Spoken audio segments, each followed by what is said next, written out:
Yo, what is up guys? It's me, Zachary, back bringing some more daily NBA news. As always, thank you for spending just a little bit of your day with me here. You guys are the real MVPs, and I mean the support on the videos lately has just... it's left me freaking speechless. Also, let me know if there's anything else you guys would like to see in the videos. Kind of like how you like the sidebar I put in. I've been trying to think of other ways, come up with other ways to make the videos even better for you guys. So of course your input would be appreciated too. And speaking of appreciated, if you are new here, if this is your first time, then welcome. You are also greatly appreciated, but make sure that you smack that sub button and hit the bell as well so you can stay up to date with everything that goes on in the NBA on a daily basis. But now, let's take a look at everything that is going on in the NBA, but first I do have to give a quick shout out to the sponsor of this video, SeatGeek. Probably one of everyone's favorite sponsors. I mean, it's gotten to the point now where if I go a while without shouting out SeatGeek, people are like, where is SeatGeek? I see that down in the comment section, which is funny. It's kind of like SeatGeek is an integrated part of the show, and there is a reason for that, because the app is flames. Simple as that. If you're buying tickets to games, concerts, or any type of live event and you're not using SeatGeek, then you are doing it completely wrong. Off the top, I can't even think of a reason to go to another ticket provider besides SeatGeek. Look, use the promo code SDC to get $20 off your first order. Links to download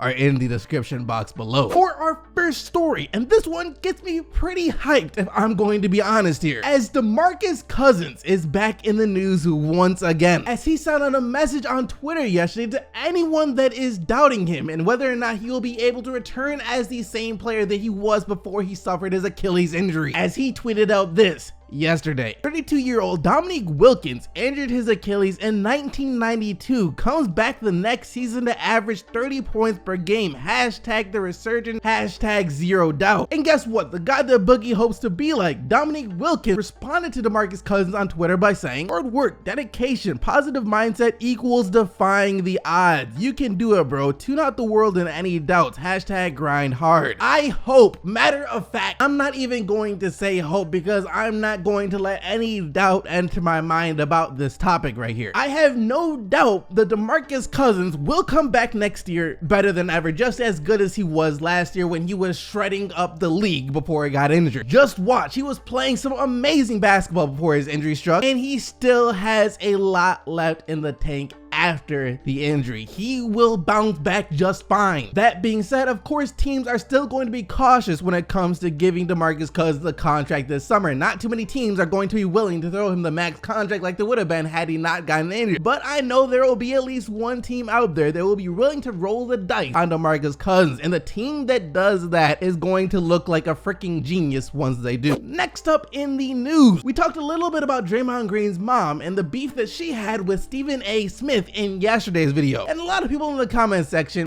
weren't too happy with some of the things that Draymond Green's mom was saying. Well, if anything that she said triggered you guys yesterday, you're definitely going to get pretty upset by what Draymond Green said yesterday, as Draymond Green basically came out and said that the Golden State Warriors are going to do the same thing to the Houston Rockets that they've done to basically every other team in the NBA playoffs since they added Kevin Durant, as he said this yesterday in regards to the Warriors losing game 2 to the Houston Rockets. We allow one of those a series. We had our one, now it's time to lock in. Man just said that this Golden State Warriors team only allows themselves one loss per series in the playoffs, and now that the Houston Rockets won game 2, it's a wrap. Golden State Warriors are about to do their thing, aka Warriors in 5. I don't have a particular team in which I want to win this series or in the playoffs in general, because I'm a Pistons fan, and if my Pistons are winning, then why do I care who wins? But let me just say that I hope this isn't the case. I really hope that the Golden State Warriors aren't able to beat the Houston Rockets in just 5 games. Because if this Rockets team that won 65 games and who has the regular season MVP on their team loses to the Warriors team, gets manhandled by this Golden State Warriors team, then I don't know what it's going to take to be able to compete with the Golden State Warriors. And we're going to see another very interesting summer summer,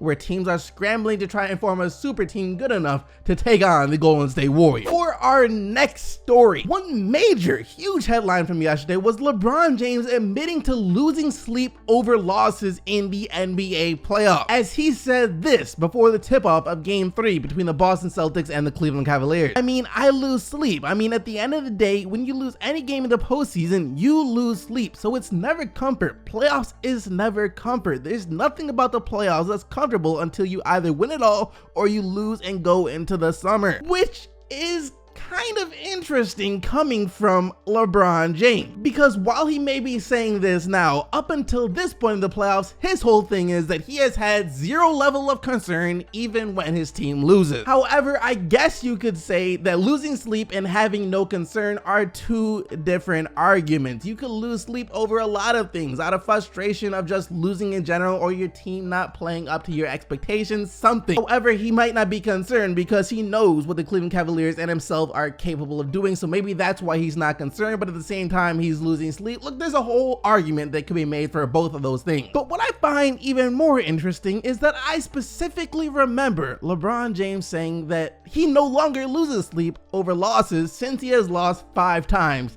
in the NBA Finals. I remember him saying that, and I found the video of LeBron James saying that he doesn't lose sleep over losses. Take a look. Game 3 gonna stick with you for a long time? No.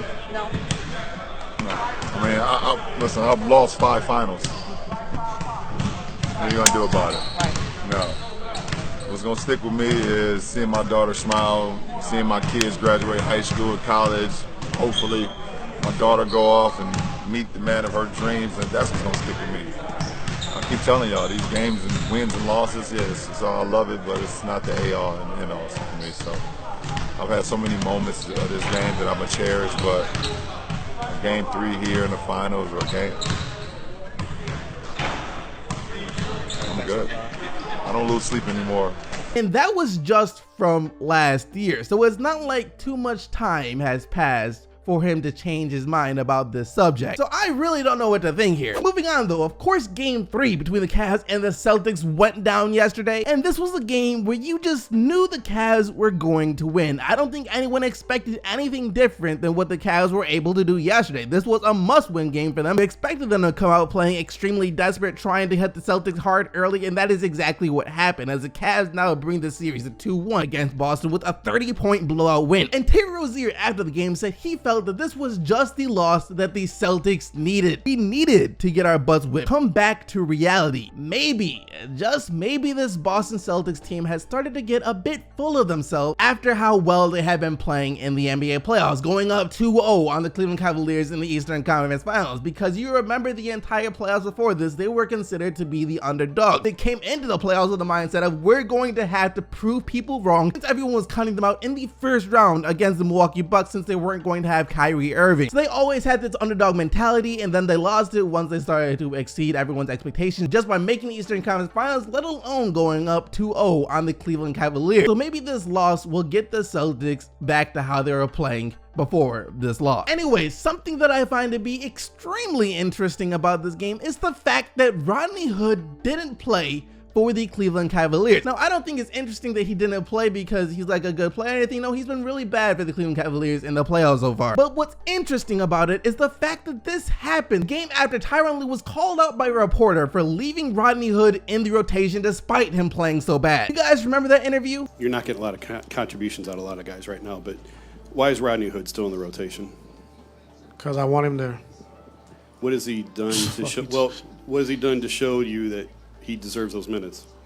Well, I'm going to keep playing him, so he'll be better. And after the game, Ty Lue was asked if there was any reason why Rodney Hood didn't play in Game 3, and he simply said no. Lue taking Hood out of the rotation after he was questioned why he was in the rotation in the first place is the most Tyronn Lue coaching thing that he has ever done. Lastly, in the news, for any OKC fan or anyone who would just be hoping that the Thunder would make some big moves this summer, it turns out that's not going to happen. As the GM of the Thunder, Sam Presti, said in an interview yesterday that the Thunder are just going to try and make this team they have right now work as long as they can. We're still working on the canvas of 2008. We arrived here and haven't turned the page because we haven't rebuilt a team since 2008. I'm happy about that. We're trying to make it work as long as we can. Ultimately, us, like every other team, is going to have to find ourselves in a position where we will have to rebuild. So he's content with where the team is right now. As for why he thinks the team underperformed this season, he says it's because they were never able to really adjust after they lost Andre Roberson. The real key to the season, in my opinion, was just the amount of time it took us to respond and adjust to the loss of him. We have to own that. We didn't do a good enough job with that. I didn't think from that point on we found ourselves. So it sounds like he's just hoping that the continuity with this team, along with a healthy Andre Roberson, will help them look like the team that we're supposed to look like instead of being one of the most disappointing teams in the NBA. Anyways, that is going to bring us to the question of the day. What do you guys think about LeBron James saying that he doesn't lose sleep in the playoffs or has no concern, and then saying that he does lose sleep in the playoffs? Let me know down in the comment section below, but that is going to do it for today's video, guys. Hope you enjoyed. If you did, be sure to smack that like button and subscribe to the channel so you don't miss out on more daily NBA news. Thank you once again for watching. I'll see all of you right back here tomorrow, but until then, keep getting the buckets, Team ITC, and I'm out of here. Peace!